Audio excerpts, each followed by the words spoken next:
Ya, untuk analisis regresi mediasi di sini menggunakan aplikasi SPSS ya. Nah, untuk aplikasi SPSS yang digunakan ini saya menggunakan versi 26. Nah, untuk datanya nanti bisa dibuka file ini, file Excel ya, client 1105 data dan hasil. Nah, ini dibuka.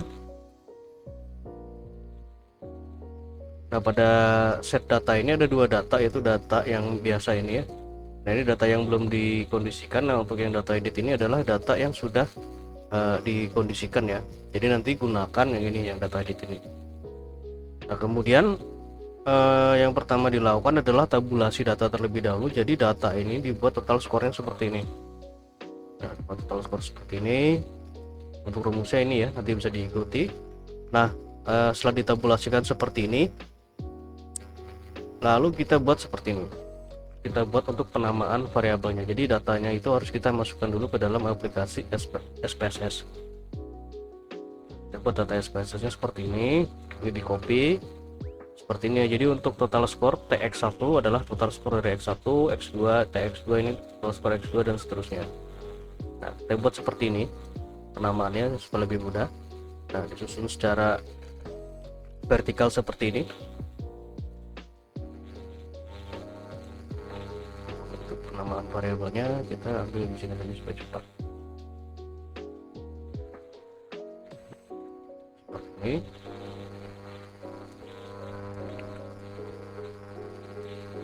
Nah, kita susun dulu seperti ini, lalu kita copy ini dulu ya, copy nama dari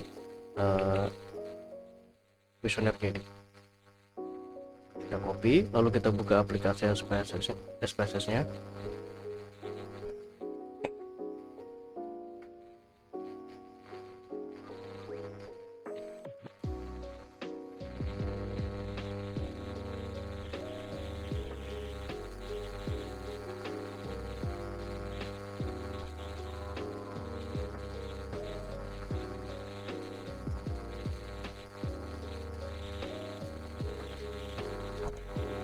Ya, akan muncul tampilan seperti ini. Kita masuk ke ini ya, variable view.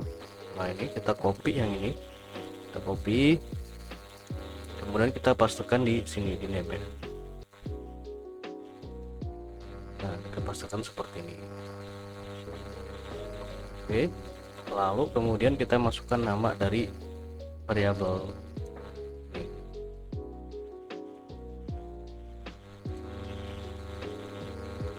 Kita pastekan di sini di label. Lalu kita ke data view. Nah, kita copy ini ya, data penelitiannya ini.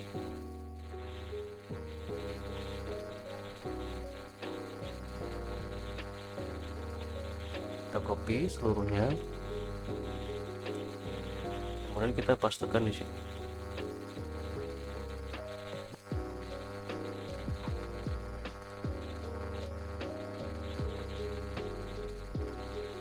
Oke, seperti ini datanya. Tapi untuk lebih cepatnya nanti bisa langsung dibuka ini saja ya, data SPSS ini.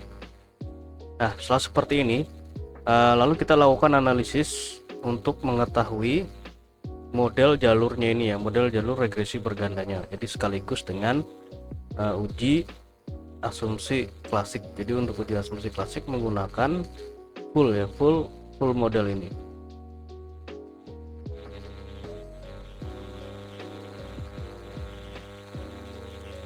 Oke, kita uji dulu regresi dan asumsi klasik dan regresinya. Caranya seperti ini. Klik analyze, kemudian regression linear. Nah, kita masukkan Y, customer retention, ke dalam dependent. Kemudian ini ya, X1 sampai dengan X4 kita masukkan ke independen seperti ini. Kemudian klik statistik, kita centang ini collinearity diagnostic dan Durbin Western. Continue, plots. Kita masukkan zibrid ke dalam X, S resid ke Y, histogram, normal probability plot, continue, save, kita centang unstandardized, continue, oke.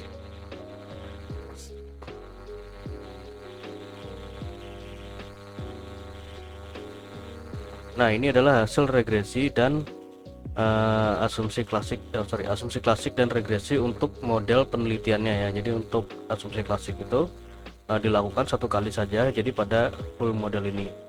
Nah, untuk cara membacanya, nah di sini saya sudah membuat interpretasinya ya. Nah ini asumsi regresi. Nah di sini yang pertama kita lakukan untuk asumsi klasik adalah kita lihat normalitasnya terlebih dahulu. Nah ini ya. Nah kalau seperti ini kan belum ada normalitasnya. Nah cara uji normalitasnya seperti ini. Klik analyze, kemudian non parametric test, legacy dialog ini ya, konsep LKS, kemudian kita masukkan ini unstandardized residual. Nah klik exact, kemudian kita pilih Monte Carlo. Nah Monte Carlo ini merupakan uji alternatifnya ya, jika nanti di Kolmogorov-nya itu tidak normal. Nah kita lihat Monte Carlo-nya apakah masih normal atau tidak. Continue lalu oke. Nah ini adalah hasil uji normalitasnya. Oke, kita lanjutkan dulu sampai ke heteroskedastisitas ya. Nah untuk asumsi yang terakhir ada heteros. Caranya ini ya, kita transformasi dulu, klik transform, kemudian complete variable, target variable kita tulis di sini ABS underscore s, kemudian number expression kita klik, function group kita klik all, kemudian ini double klik di ABS muncul seperti ini. Kita pilih ke bawah ini ya. Nah kita masukkan ini unstandardized residual, kita double klik OK. Nah ini tandanya sudah ditransformasi ya menjadi absolute residual. Nah lalu kita uji heterosnya. Caranya klik analyze, kemudian regression linear. Nah kita reset terlebih dahulu, kita reset, kita masukkan x1 sampai dengan 4 ke dalam independen, kemudian ABS residual ini, ABS res ini ke dependent, lalu klik OK. Nah ini adalah hasil heteroskedastisitasnya. Jadi untuk summary dan ANOVA ini kita bisa abaikan. Nah supaya tidak tertukai dengan regresi yang di atas, kita beri nama ini adalah uji heteros seperti ini ya. Oke, kita jelaskan dulu untuk cara membacanya. Nah yang pertama tadi sudah disinggung ya, jadi yang pertama itu adalah uji normalitasnya terlebih dahulu. Jadi untuk uji normalitas ini kita lihat nilai asumsi totalnya. Nah nilainya harus lebih besar dari 0,5. Monte Carlo pun sama ya, harus lebih besar juga. Nah di sini terlihat bahwa keduanya itu sudah lebih besar dari 0,5, maka data penelitian ini dapat dikatakan normal seperti itu. Kemudian adalah uji autokorelasi.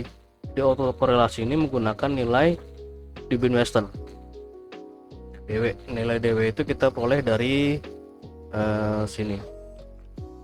Nah ini adalah nilai DW nya ya. Nah ini Debye-Weston, nilainya adalah 2,019. Nah Debye-Weston ini kita lihat tabelnya. Nah tabelnya sudah saya screenshotkan di sini ya. Nah ini jadi tabelnya itu tadinya bentuknya seperti ini. Nah seperti ini ya, karena ini respondennya ada sekitar 300 ya, 332, maka yang digunakan itu adalah tabel Debye-Weston dengan nilai responden tertinggi, yaitu pada tabel ini terbatas jadi hanya 200 responden. Nah ini ya. Nah di sini karena K nya itu adalah variabel independennya ada 4. Nah kita lihat DL dan DU nya ini ya, berarti nah ini nilainya di copy, kemudian kita masukkan ke dalam tabulasi di sini. Jadi DL nya berapa, DU nya berapa, kemudian 4 min DU, ini sudah ada rumusnya. Nah kita bandingkan nilai dari Debye-Weston ini harus lebih besar dari DU dan lebih kecil dari 4 min DU. Nah harus diantara ini. Nah jika nilainya itu diantara 4 min DU dan DU, maka tidak terjadi autokorelasi. Nah, nilainya sudah diantara itu ya, maka tidak terjadi autokorelasi. Nah selanjutnya adalah multikoliniaritas. Nah multikoliniaritas ini kita lihat di sini menggunakan nilai PIV-nya. PIV-nya ini harus lebih kecil dari 10. Nah ini semuanya sudah lebih kecil dari 10, maka tidak terjadi gejala multikoliniaritas. Nah yang terakhir adalah heteroskedastisitas yang tadi ya. Nah ini, nah untuk heteroskedastisitas kita lihat nilai dari ini, nilai sig-nya. Jadi sig-nya ini harus lebih besar dari 0,5.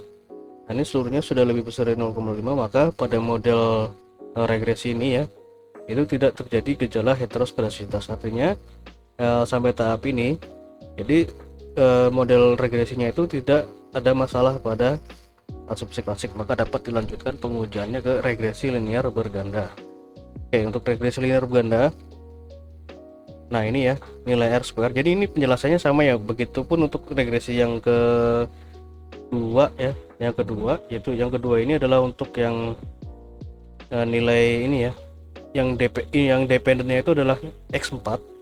Kemudian regresi 3 ini jadi X4 terhadap Y. Nah jadi ada 3 kali pengujian regresi. Nah seperti ini ya cara membacanya. Jadi sama saja sebenarnya.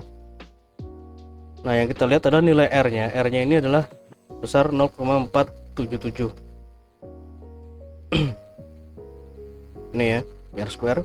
Jadi artinya variabel X1 sampai dengan X4 itu berpengaruh sebesar 47,7%, sedangkan sisanya dipengaruhi oleh model lain di luar dari penelitian. Nah tabel selanjutnya adalah uji F simultan. Jadi untuk F simultan ini, jadi pengaruh variabel X1 sampai dengan 4 secara simultan atau secara bersama-sama. Nah itu ada pengaruhnya atau tidak dilihat dari nilai signya ini.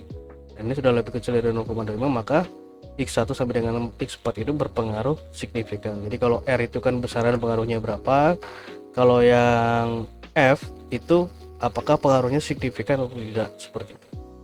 Nah kemudian uji ini ya, uji T simultan. Nah T simultan ini ada dua nilai yang diperhatikan, yaitu unsterilized B atau beta ini ya. Nah ini adalah ini koefisien regresi ya, atau B atau beta. Nah nilai ini, koefisien regresi ini menunjukkan pengaruhnya itu positif atau negatif. Jika di sini ada tanda negatif, maka pengaruhnya itu negatif ya. Kalau misalkan tidak ada tandanya, berarti pengaruhnya positif. Nah X1 sampai 4 ini seluruhnya pengaruhnya positif. Nah kemudian signifikasi sig ini, apakah pengaruhnya itu signifikan atau tidak.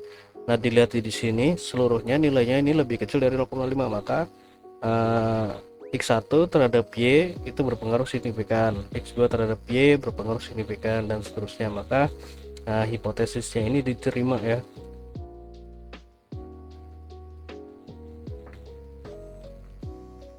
Nah ini hipotesis ini. Jadi H1 sampai dengan H4 itu seluruhnya diterima. Nah selanjutnya adalah regresi linear berganda yang kedua. Nah untuk yang kedua ini tidak usah dilakukan uji asumsi klasik karena sudah dilakukan di full model yang pertama. Nah untuk yang kedua ini, yang menjadi dependen adalah variabel X4. Caranya sama ya seperti tadi, click analyze, regression, linear. Nah kita reset terlebih dahulu. Jadi X1 sampai dengan X3 ke independen, kemudian X4 ke dependen. Oke. Nah seperti ini ya. Nah ini adalah pengujian regresi yang kedua. Cara membacanya sama seperti tadi ya. Jadi R, F signifikasinya berapa, kemudian signifikasi dari uji T berapa. Nah ini terlihat bahwa untuk R ini 0,544 ya. Untuk signya ini signifikan. Jadi untuk uji F simultan ini signifikan. Untuk yang T parsial seluruhnya signifikan, seperti itu. Jadi untuk hipotesis 5 sampai dengan 7 itu seluruhnya diterima. Nah kemudian kita hitung regresi linear berganda yang ketiga atau model 3. Nah untuk yang model 3 ini sama caranya seperti tadi, analyze, regression, linear. Nah ini kita reset terlebih dahulu. Jadi X4 kita masukkan ke sini, ke independen, kemudian Y kita masukkan dependen. Nah oke. Nah ini adalah regresi yang ketiga. Caranya sama seperti tadi ya, cara membacanya. Nah kenapa dilakukan seperti itu? Nah, kita lihat lagi untuk modelnya.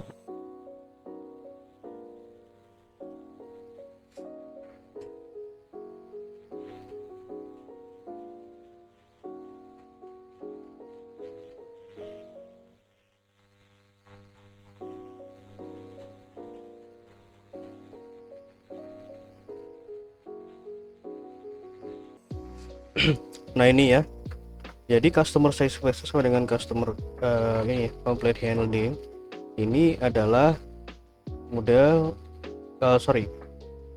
X1 sampai dengan X4 ini kan ke Y. Nah itu adalah model regresi yang pertama sekaligus dengan asumsi klasiknya. Kemudian untuk regresi yang model 2 yaitu ini personal selling saya berikan customer satisfaction ini terhadap customer complaint ya. Jadi personal selling saya berikan customer complaint ini ke sini ke customer satisfaction. Nah itu adalah regresi yang kedua. Nah untuk regresi yang ketiga yaitu customer satisfaction ke customer retention. Jadi jika kita menggunakan SPSS itu ujinya dipisah-pisah ya.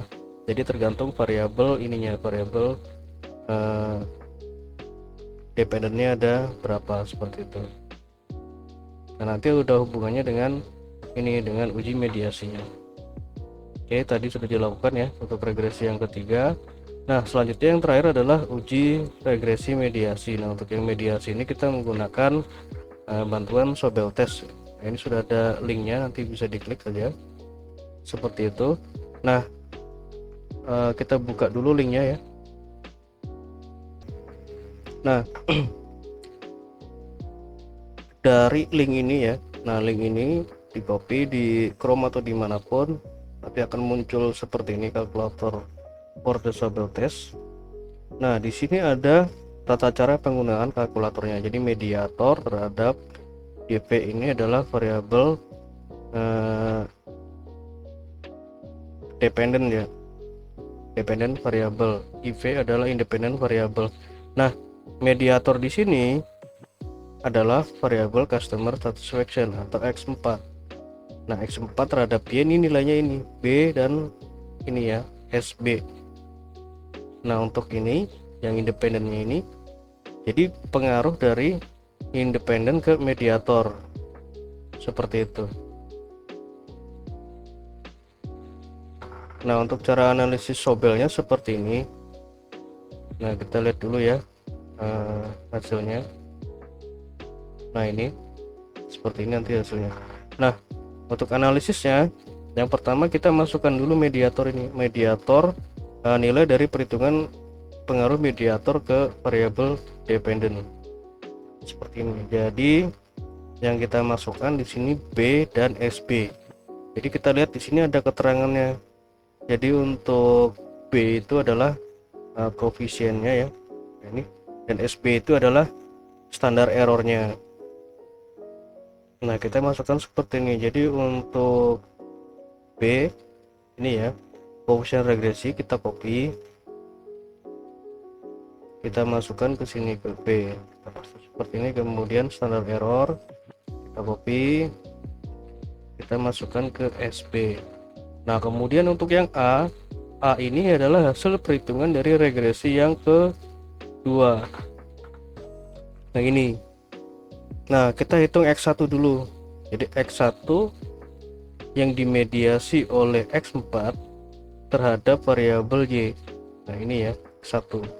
Nah untuk X1 maksudnya X1 ini kita menghitung hipotesis ini 8A. Nah seperti ini ya. Jadi X1 ke Y yang dimediasi oleh X4. Nah kita masukkan di sini A nya ini adalah ini koefisien regresi yang yang ini ya X1, kita paste di sini. Kemudian SA adalah standar errornya seperti ini, lalu klik calculate. Nah ini akan muncul ya, ini adalah perhitungan mediasi, pengaruh mediasi yang pertama.